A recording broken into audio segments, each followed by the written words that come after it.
as part of trying to understand the customer, you've heard all the what the customer is asking for.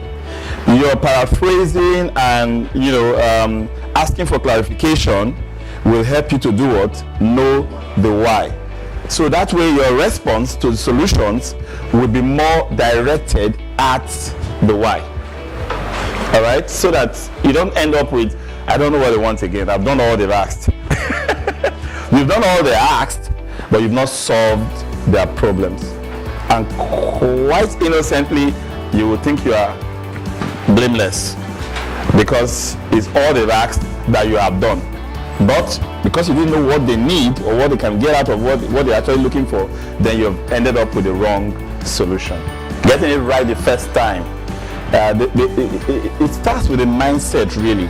It starts with a mindset, really. And a lot of FMs have this problem of identifying what real quality is. So you're actually telling the FM what you want, or you're telling the FM why something is wrong, and the FM is not seeing any reason why that thing is wrong.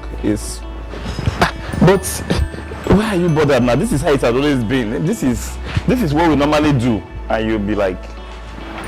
So it's about not just about understanding what the customer is asking for or needs, but being able to meet it without rework, without complaints, without issues coming out of it. So that thinking of, I have this work to submit. Should I submit it in a hurry, or should I do extra work to ensure that I refine it? Because it's all work. It's all work. Many times it's just about going home. I want to go home. I'm tired, the day is gone. But if I don't submit this, it will count against me. Let me just submit it. After all, somebody will see it and then tell me it's not good. Then I can now sit down tomorrow and do it well. But what have you communicated at that moment of laziness?